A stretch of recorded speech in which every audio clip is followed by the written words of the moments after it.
Rafale तैयारा कितना ताकतवर है? J-10 है जो, ये बिल्कुल राफेल को गिराने की सलाहियत रखते हैं और गिरा चुके हैं।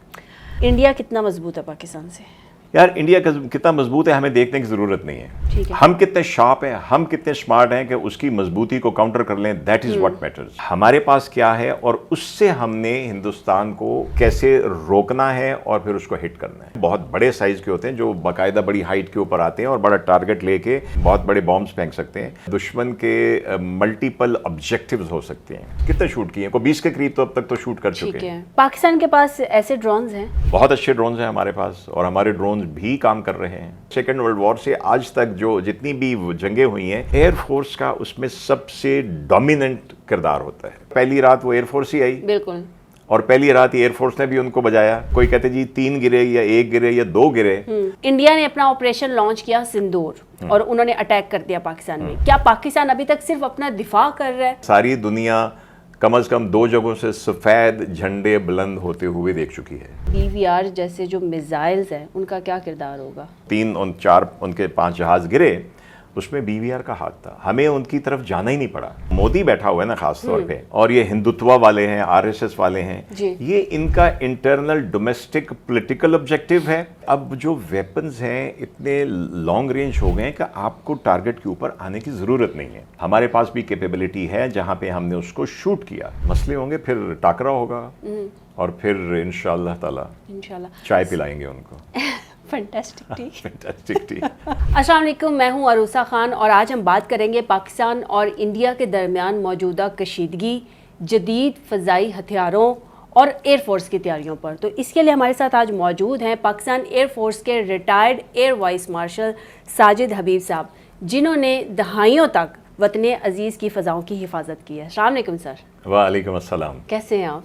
अल्लाह का शुक्र, आप ठीक हैं? मैं ठीक हूँ सर। सबसे पहला सवाल जो आवाम के जहनों में है, जो मेरे भी जहन में है, कि इंडियन ड्रोन्स किस तरह पिंडी, इस्लामाबाद, कराची और पाकिस्तान के मुख्तलिफ शहरों और मुख्तलिफ इलाकों तक पहुँच गए? आपका सवाल बिल्कुल बजा है, इसलिए कि आम पब्लिक का यही सवाल आता है कि पिंडी कैसे पहुँच गए।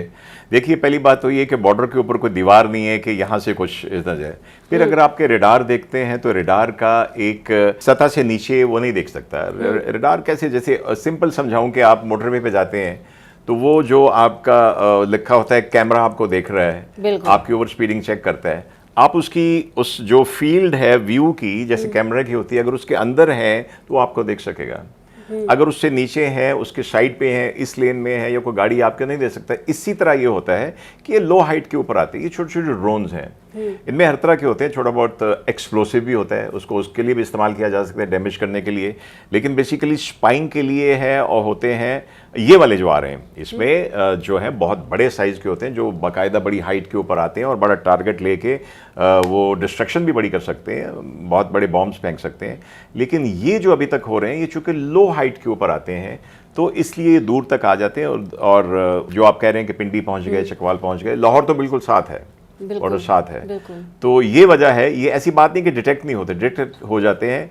अब आपका अगला कुछ सवाल होगा कि गिराए क्यों नहीं जाते? बिल्कुल पूछ लेंगे कि मैं बता दूं? नहीं, आप बता दें। तो देखिए, ये इतने छोटे हैं, इसके इन दुश्मन के मल्टीपल ऑब्जेक्टिव्स हो सकते हैं। ठीक है। एक तो जासूसी करना, फिर देखना कि देखो ये छोटा सा गुजरा है एक $250 का, $200 का ड्रोन, उसके ऊपर हम $20,000 का मिसाइल फायर देंगे तो बात तो नहीं बनती। बिल्कुल। तो आप देखें कि शूट किए ना, आज कितने शूट किए? को 20 के करीब तो अब तक तो शूट कर चुके हैं। और माशाल्लाह हमारे जो साइबर माइंड्स हैं, उन्होंने कईयों को तो लैंड करवाया है, उसको उनको हैक करके उनके रिमोट कंट्रोल सिस्टम को। ठीक है। पाकिस्तान के पास ऐसे ड्रोन्स हैं? बहुत अच्छे ड्रोन्स हैं हमारे पास, और हमारे ड्रोन्स भी काम कर रहे हैं। ठीक है। इस सारी सूरत हाल में पाकिस्तान एयरफोर्स का क्या किरदार है और उनका किरदार कितना अहम है? देखिए, पाकिस्तान एयरफोर्स जो ओवरऑल हमारा एक इंटीग्रेटेड डिफेंस सिस्टम है, उसका हिस्सा है। ठीक है। उसका सबसे बड़ा हिस्सा पाकिस्तान एयरफोर्स है, क्योंकि पाकिस्तान एयरफोर्स या कोई भी एयरफोर्स होती है, उसके पास स्पीड होती है, उसके पास रेंज होती है। तो उस सारे में पाकिस्तान एयरफोर्स का जो आजकल की, बल्कि आप बहुत पीछे नहीं जाऊंगा, सेकेंड वर्ल्ड वॉर से आज तक जो जितनी भी जंगें हुई हैं, एयरफोर्स का उसमें सबसे डोमिनेंट किरदार होता है, सबसे बढ़ के होता है। लेकिन ना एयरफोर्स जो है वो आर्मी को भी प्रोटेक्ट करती है, सिविलियंस को भी प्रोटेक्ट करती है, समंदर में भी प्रोटेक्शन देती है।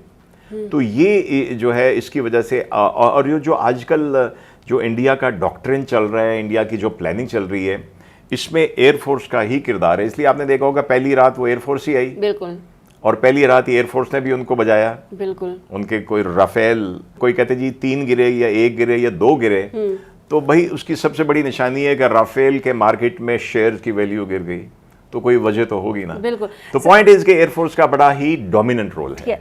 अभी एक और सवाल जो बहुत ज़्यादा आवाम की जहन में है और बहुत सी जगहों पे आवाम जो है वो सोशल मीडिया के थ्रू पूछ भी रही है कि इंडिया ने अपना ऑपरेशन लॉन्च किया सिंदूर और उन्होंने अटैक कर दिया पाकिस्तान में। क्या पाकिस्तान अभी तक सिर्फ अपना दिफा कर रहा है, अपना डिफेंस कर रहा है, या पाकिस्तान भी अटैक्स कर रहा है? और अगर अटैक्स कर रहा है तो क्या ऑपरेशन का कोई है हमारा? बिल्कुल अटैक कर रहा है, हवा में भी कर रहा है और लो ऑल्टीट्यूड लेवल पे भी कर रहा है और ग्राउंड पे भी कर रहा है। मेरे ख्याल से सारी दुनिया कम से कम 2 जगहों से सफ़ेद झंडे बुलंद होते हुए देख चुकी है। आपने भी देखे होंगे। तो वो कब होता है? जब आप उनके ऊपर अटैक करके आप उनकी धुनाई कर देते हैं। अब वो अपने आप को लड़ने के काबिल नहीं समझते तो वो झंडा उठा देते हैं। ठीक है, इंडिया ने राफेल तैयारे शामिल किए और दीगर जदीद टेक्नोलॉजीज भी ला रहा है। आपके तजर्बे की रोशनी में ये जितनी भी तब्दीलियां हैं अभी तक तो कशीदा ही हैं, ख़राब ही कर रहा है खित्ते को। मज़ीद कितना ये खित्ते के तवाज़ुन को मुतासिर कर सकता है? या उसका बेसिक ऑब्जेक्टिव यही है कि खित्ते का तवाज़ुन सारे का सारा उसके हक में हो जाए। लेकिन ये उसकी भूल है कि पाकिस्तान को उसकी ग़ुलामी में चला जाएगा, उसकी सुपीरियॉरिटी को मान लेगा। तो ये उसका ऑब्जेक्टिव है। लेकिन ये ऑब्जेक्टिव मैं फिर कहूँगा कि ये जो मोदी बैठा हुआ है ना ख़ास तौर पे, और ये हिंदुत्व वाले हैं, आरएसएस वाले हैं, ये इनका इंटरनल डोमेस्टिक पॉलिटिकल ऑब्जेक्टिव है और साथ एक दुनिया को बताना कि मैं इलाके का थानेदार हूँ। और थानेदारी तो हम मानते नहीं किसी की। पाकिस्तान ने JF-17 प्रोग्राम के तहत बहुत सी कामयाबियां हासिल की हैं। क्या आप समझते हैं कि ये तैयारी इंडिया के राफेल या दूसरे जदीद तैयारों का मौसर जवाब है? 2-3 चीज़ें मैटर करती हैं। बिल्कुल, जहाज़ कैसा है, जहाज़ के ऊपर वेपन्स कैसे हैं। फिर रूसा आजकल की जो बैटल फील्ड है ना, ये वो डॉग फाइट से निकल चुकी है। बिल्कुल, जो नज़दीक आके एक दूसरे की तरफ टर्न करना। अब आपके पास वेपन्स आ गए जो बहुत दूर से मार कर सकते हैं। और फिर इसमें और चीज़ें ऐड ऑन हो गई हैं। अकेला एक फाइटर नहीं होता, उसके साथ बड़े और जहाज़ होते हैं। जो अगर आपने सुना हो, हमारे ISPR ने बताया कि उस रात उनके 70 के करीब जहाज़ फ्लाई कर रहे थे परसों रात को जब वो उन्होंने हमला किया। तो इससे पैकेज ना हो, जो पैकेज की मैनेजमेंट होती है, कलेक्टिवली वो काम करते हैं और उसमें से एक होता है जो फिर उसको शूट करता है। ठीक है। तो ये सारी चीज़ें मिला के राफेल अकेला कुछ नहीं कर सकता। उसके साथ उनके बाकी जो सपोर्ट कर रहे हैं वो कैसे हैं, और इस साइड पे जो है वो उनको काउंटर करने वाले वो कैसे हैं। तो यही वजह है कि जिसकी वजह से इवन 2019 में हमने उनका जो वो कहते हैं ना कि MiG-21 पुराना जहाज़ था जी, वो 4th जनरेशन मॉडिफाइड जहाज़ था। 4th जनरेशन मॉडिफाइड, उसको गिराया। और अभी भी आपने देखा 2 दिन पहले रात को क्या हुआ है। ठीक है। जदीद जंगों में इलेक्ट्रॉनिक वॉरफेयर, साइबर अटैक और ड्रोन टेक्नोलॉजी कितनी अहम हो चुकी है? क्या हमारी एयरफोर्स इन सारे जदीद तकाज़ों से हम आहंग हो रही है? बड़ा आपने टेक्निकल सवाल मारा है। इलेक्ट्रॉनिक काउंटर देखो, एक मेजर होती है इलेक्ट्रॉनिक मेजर जी बिल्कुल, कि मैंने आपका रेडियो जैम किया। ठीक है। दूसरी साइड उसका जिसको कहते हैं ना कि तोड़ ढूंढती है, उसको कहते हैं इलेक्ट्रॉनिक काउंट मेजर। फिर इधर से हम उसका तोड़ते हैं इलेक्ट्रॉनिक काउंटर मेजर। जैसे मैंने आपका ना अभी ये जो एयर कॉम्बैट है, एरियल बैटल है, ये एक पैकेज बन गई है। बिल्कुल। तो ये जो इलेक्ट्रॉनिक मेजर करने वाले जहाज़, उसको काउंटर करने वाली ये चीज़ें साथ होती हैं। और परसों जो भी हुआ है उसमें अल्हम्दुलिल्लाह हमारा ये वाला जो चैप्टर था, ये वाला पार्ट जो था उस हमारे जहाज़ों की फॉर्मेशन का, इट वाज वेरी इफ़ेक्टिव। और आपने क्या सुना था 4 दिन पहले, पढ़ा होगा सारे मीडिया में, उनके 4 राफेल आए, बिल्कुल, उनकी जैमिंग हो गई, उनको ना नज़र आ रहा था ना वो सुन पा रहे थे, लैंडेड बैक। सर उनमें एक चीज़ ये भी थी कि जो बहुत सी जगहों से सवाल उठ रहे थे वो ये थे कि वो जहाज़ आए हैं, उन्होंने पूरा अपना एक वो जो भी उन्होंने करना था वो सारी एक्टिविटीज़ की हैं और वो वापस जा रहे थे, तो जाते हुए जहाज़ों को जो है ना वो हमने गिराया है। नहीं। क्या वाकई में ये दुरुस्त है? या ये सारी वो अफवाहें हैं जो फैलाई जा रही जो गिराने की बात कर रहे हैं जी। देखो उनके वेपन्स तो फायर हुए ना, हमारी मसाजिद बहादुर अहमदपुर ईस्ट में, कोटली में, मुजफ्फराबाद में मसाजिद को हिट किया, हमारी सिविलियन कैजुअलिटीज हुई हैं जी। तो उसका ये है कि अब जो वेपन्स हैं इतने लॉन्ग रेंज हो गए हैं कि आपको टारगेट के ऊपर आने की ज़रूरत नहीं है। ठीक है। तो अब ये कि अगर क्या हम वेट करते रहें कि उसने बॉर्डर से पार खड़ा होके उसने जो है वेपन तो फेंक दिए हैं, अब उसको हम वेट करें कि वो हमारे अंदर आएगा तो मारेंगे? नहीं, हमारे पास भी कैपेबिलिटी है जहां पे हमने उसको शूट किया, वो वेपन तो कर देखें, कुछ ना कुछ तो जाएगा। ये तो ऐसे ही है कि हर बॉलर समझता है मेरी हर बॉल पे विकेट आनी चाहिए, हर बैट्समैन समझता है मेरी हर बॉल पे छक्का लगना चाहिए, आउट भी होते हैं, विकेटें भी मिलती हैं। ठीक है। इंडिया के पास S-400 जैसे जदीद एयर डिफेंस सिस्टम्स आ चुके हैं, क्या हमारी दिफाई लाइन उनके मुकाबले में मुअस्सर समझी जा सकती है? जी, जो उनके डिफेंस सिस्टम होते हैं उसके लिए तो हमारी दिफाई से ज़्यादा हमारी जो अटैक करने की सलाहियत है उसके ऊपर बात होती है। बिल्कुल है, जैसे मैंने कहा कि हर मेजर की एक काउंटर मेजर होती है, तो जब वो है तो हमारी जो पैकेज होती है उसमें इन चीज़ों का ख्याल रखा जाता है कि उनके पास जो एयर डिफेंस सिस्टम है उसको कैसे हमने चीट करके जाना है। तो अल्हम्दुलिल्लाह, नॉट गोइंग इनटू डिटेल्स, लेकिन हमारे पास कैपेबिलिटीज़ हैं। ठीक है सर, जंग की सूरत हाल अगर मज़ीद खुदा न खास्ता अगर ख़राब होती है तो क्या इस सूरत में BVR जैसे जो मिज़ाइल्स हैं उनका क्या किरदार होगा? BVR का मिज़ाइल, बियॉन्ड विजुअल रेंज का मिज़ाइल का किरदार वही होगा जो 2 रात पहले हुआ था। Okay. BVR is beyond visual range, यानी कि अब जो एयर टू एयर मिज़ाइल, यानी एक जहाज़ ने दूसरे जहाज़ को गिराना है, उसको जब तक तो वो नज़र आने की, देखना आपको 20-25 मील तक तो जहाज़ नज़र आ जाता है, उसके बियॉन्ड नज़र नहीं आता और रात को नज़र नहीं आता विजुअली आंखों से। ठीक है। तो उसमें फिर ऐसे मिज़ाइल डेवलप हो गए जिनको जैसे आपने कहा BVR कहते हैं। तो BVR का बहुत ही इफ़ेक्टिव रोल है, बहुत इफ़ेक्टिव रोल है, और जो 3 और 4 उनके 5 जहाज़ गिरे उसमें BVR का हाथ था, हमें उनकी तरफ जाना ही नहीं पड़ा। तो very effective role, very effective role. Rafale तैयारा कितना ताकतवर है? कभी आपने वो रेसलिंग देखी है, वो जो अमेरिका के दिखाते होते हैं, WWE? बिल्कुल देखिए। तो पहले एक आता है ऐसे जानदार तगड़ा, थोड़ा इधर उधर करता है, उसके बाद एक फुर्तीला स्मार्ट सा आता है। बिल्कुल आता है, तो वो जो फुर्तीला वाला, वो फ्लाइंग किक्स मार मार के उसको कर देते हैं। राफेल अपनी जगह, लेकिन ठीक है, Rafale is a 4.5 4.5 generation aircraft है, मॉडिफाई कर लें तो 5th एयरक्राफ्ट है, लेकिन हमारे पास भी जो मॉडिफाइड F-16 हैं, मॉडिफाइड लेटेस्ट वर्जन F-17 का है, और J-10 है जो ये बिल्कुल राफेल को गिराने की सलाहियत रखते हैं और गिरा चुके हैं। इस सिचुएशन में इंडिया कितना मजबूत है पाकिस्तान से? इंडिया कितना मजबूत है? यार, इंडिया कितना मजबूत है हमें देखने की ज़रूरत नहीं है। ठीक है। हम कितने शार्प हैं, हम कितने स्मार्ट हैं कि उसकी मजबूती को काउंटर कर लें, दैट इज़ व्हाट मैटर्स।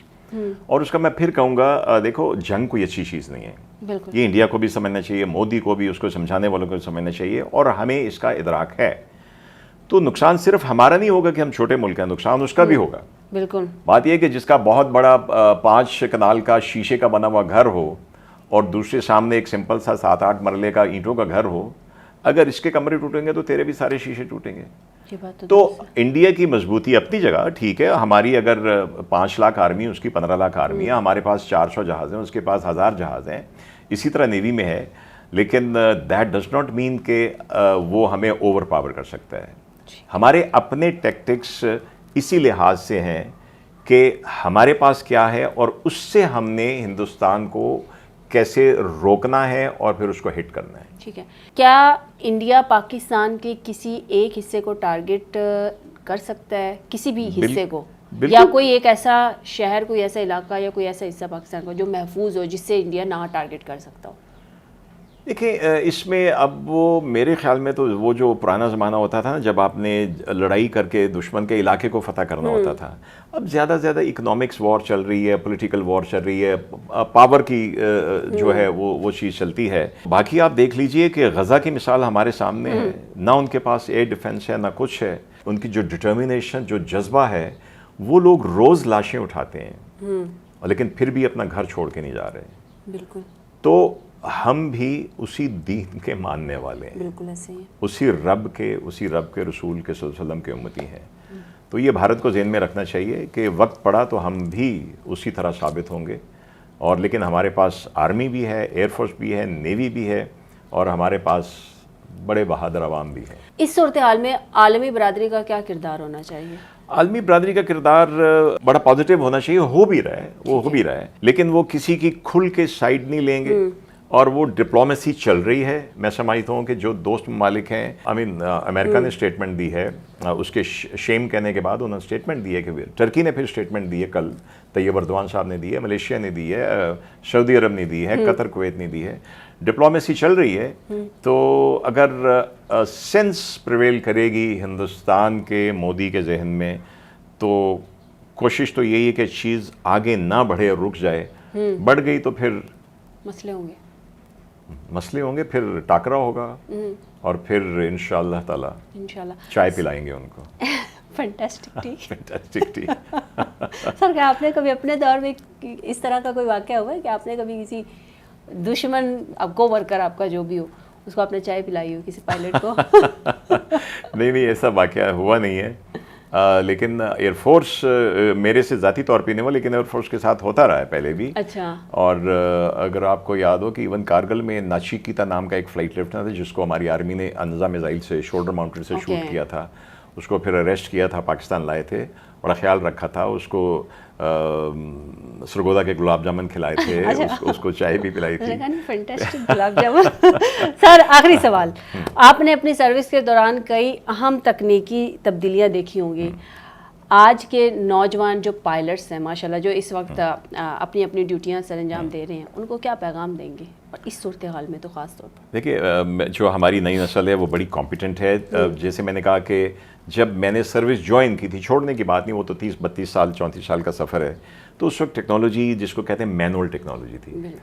चलो, और कोई पुरानी कारें याद करो, स्पीडोमीटर होता था और टेम्परेचर, अब सारा कोई डिजिटल डिस्प्ले आ गया है। तो इसी तरह जो कॉम्बैट है, जो वॉर है, उसकी नेचर बहुत बदल गई है। तो उसमें जो मैं अपने जो हमारे यंगस्टर्स हैं आज को, उनको यही कहूँगा कि आपका जो कॉम्पिटेंस लेवल है अल्हम्दुलिल्लाह वो बहुत आला है। आप उसके ऊपर कभी कॉम्प्रोमाइज़ ना करें, अपना जज्बा सलामत रखें, और ये सारी चीज़ें मिलकर किसको सलामत रखेंगी? पाकिस्तान को। Thank you so much sir, आपने अपना कीमती वक्त दिया। Thank you RUSA. इजाज़त दीजिए, अल्लाह हाफिज़।